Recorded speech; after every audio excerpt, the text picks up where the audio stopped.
Let's try to call my dad, John Nucabilly, see if he answers. Get my new range bag or whatever it's called.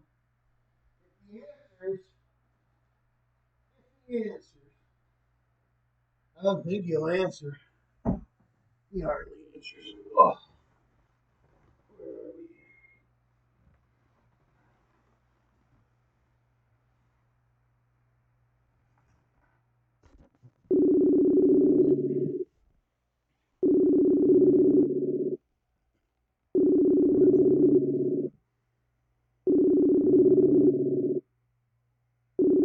Maybe he will, though.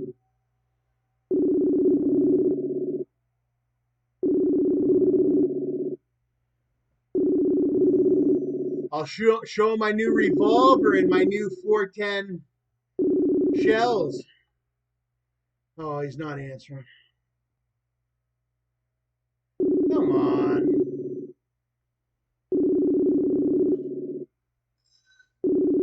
My new Canadian military bag.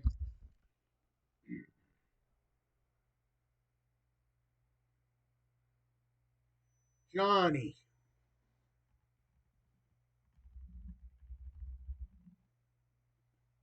That's how I used to talk. Look for a moment, will you? Look for a moment. God damn it. He won't even share the time with his son of when his son bought a gun and all that. He's probably talking to somebody else. He loves his motorcycles. Anyways, I was going to show my revolver and then show him my 410 slugs or 410 things, but he don't want to see it.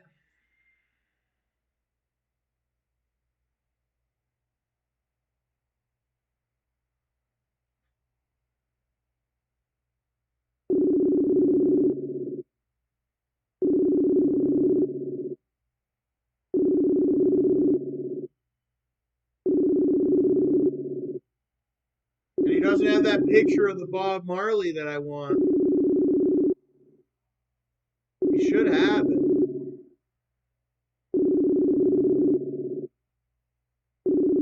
I used to not know how important to have your birth certificate and all that was. Oh, I was such an idiot kid. I used to think, oh, I'm just going to lose it. But you're supposed to have it with you at all times. I was out of it. I wasn't all there or whatever when I was younger. Yeah, I wasn't all there when I was younger. Like I was there and all that, but my dad used to yell and scream so much, I lost my whole sense of self or whatever because he used to beat me and all that. So by the time I even was like 20 years old, like I didn't even understand how important my birth certificate was. That I was supposed to have a bag to have it in. I was supposed to look at it every once in a while. It was supposed to be like one of my key credentials that I have on me. Luckily, I still have it. But I remember I used to blow it off like it was nothing. Oh, just my birth certificate? Who knows where it is? But no, it's very important credentials. I mean, that's what gives me my right to live here in Canada or whatever. It's my freaking birth certificate. So now I understand that because I didn't understand that. And I got the bag I always wanted to get. It's not the most expensive one on Amazon, but I always wanted a military bag. I don't live in the U.S., so it came with it's a Canadian military bag. Since I'm Canadian, you know, as a man or what have you, when you're born here in Canada or in the U.S., you have the right to join the military. Every man in Canada can join the military, and every man in the U.S. can join the military as well. And unless you become a convicted felon, which I'm not, contrary to anybody's belief, I beat those charges. There was some charges, I beat them. I have no weapons restrictions. I have none. Basically, in 25 years, as long as I keep my nose clean, I'm going to be like a pretty higher up adult with some responsibilities. Anyway, I'm already given some responsibilities now. I mean, look at my Canadian military bag that I always wanted. I thought I would have got it earlier, but like I said, I was a little bit slow. So I'm 28, almost 30. He finally got his military bag. My friend Matt and Justin already have their full out military rifles.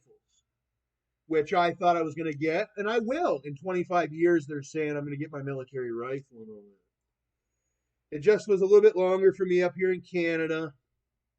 It's going to take a lot of my elders. They have to pass away for the laws to change because we have a certain amount. Like my father and those ones, they worked so hard to get their guns. So there's a certain responsibility and a certain jealousy that goes with it and all that, where they don't want to change the law. They don't want to allow somebody like me to have one of these Caltex or whatever yet or whatever. But no matter what, with the way, if you're a hardworking man, one day, maybe when I'm 50, I'll be able to get one of those. The law will change because it won't be those other ones in power. Will be more in power, like my generation, whatnot. Or it will be different. I know that for sure. But anyways, for now, I do have a 32. Dad didn't want to see it. I think he already did see it.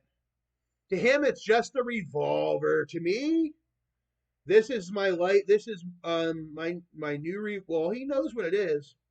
He don't want to see it because he'll be jealous. He's only got a 22. He's only got a 22. This is a 32, and I've shot his 22.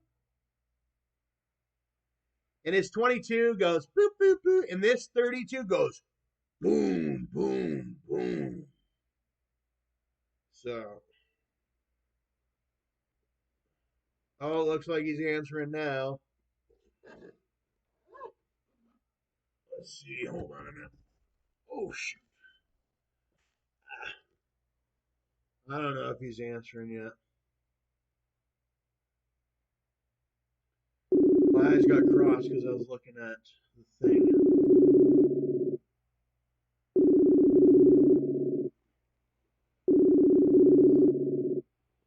What else do I got?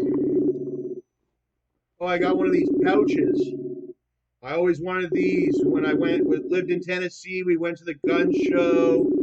Now that I've gotten older, I've realized, hey, if I would have said, Dad, we need this, we need that, we need this, because I already knew that, but I didn't want my dad spending too much money. I wanted to learn a lesson too. We needed extended magazines. We needed lots of magazines. We needed new guns. We needed. It was me. My dad was supposed to have a pistol. I was supposed to have. See, because I was a dual citizen with my dad. That was the deal. It was supposed to be my mom, my dad, and me, and my brother. But then it was like, okay, Nick's more Canadian or whatever. But it was supposed to be me. Anyways, but it doesn't matter because I ended up getting a pouch, and I keep my ammunition in it, and it loops on your belt. And I also was an air gun owner before, so I have air gun ammunition too, but I don't know what I'm going to do with my air gun. Probably sell it.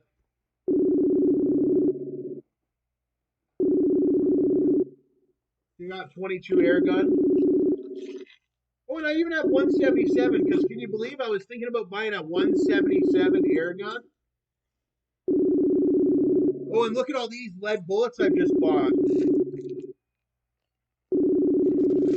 32 caliber lead bullets. You can make ammunition with them.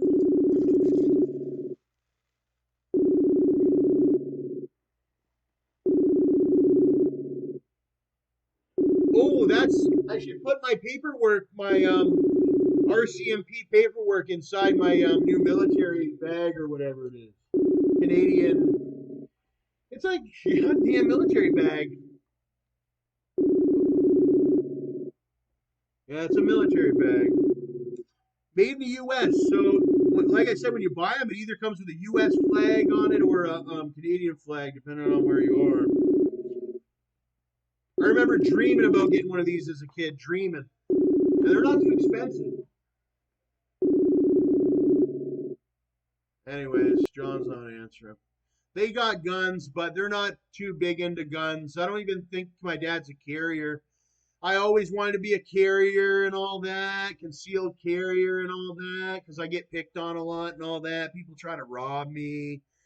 It's not just people picking up. Oh, people try to rob me all the time and kill me and all the time and stuff. They did it to my dad too, eh? And Well, they busted my dad's teeth out. If you know my dad, he has no teeth because somebody busted his teeth right out.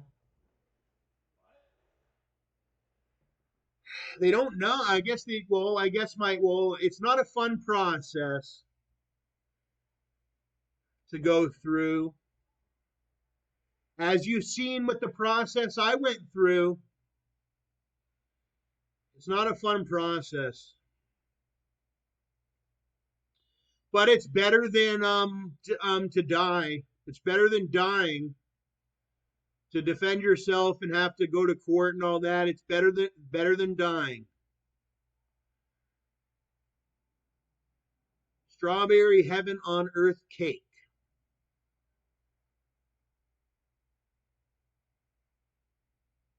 He likes to shoot his gun on his property, though. I don't get to do that as much because he's got acres. I don't got acres. But maybe one day I'll have acres. When you have acres of land, you can just go out on your property and fire off your weapon at a target or whatever. They do it all the time. I used to go down to my dad's property. I used to live on my dad's property. And I could well, I would tell my dad, generally, if I went out, that would be how we would be now. If you like nowadays, Tom will just whip the gun out and start busting it. But back then, it was like if you wanted to go shoot and you had to tell dad or whatever, oh, dad, I'm going to go out shooting and all that. But dad was scared of me. And Nikki was too, because I was wild. She seen me with the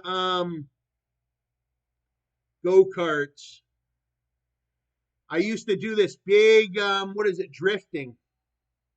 I used to drift all around the neighborhood in the go-kart. And that was just go-karts. Then Tommy wanted to get into guns and all the rest of the stuff that we got. But yeah, I used to love go-karts. Still do.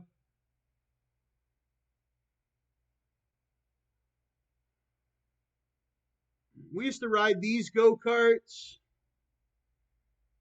and the other ones. I remember the first time I seen a go-kart. It wasn't my go-kart. It was some guy in class, kid in class in Canada, Cambridge. Cambridge Elementary. I can't remember which one it was. He had a really nice go-kart. And then we started, my dad would take me to go-karting and all that. And then my dad bought me a go-kart.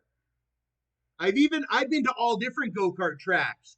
I've been to there's one in Waterloo, I think, or something like that. I've been to that's just like this in Canada, but then I've also been to Mike Greenwell's and a whole bunch of other ones in US for go-karting. My mom even used to have one of these Mazda Miatas.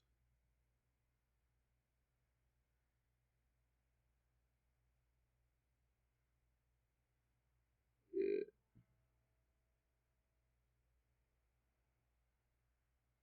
Anyways.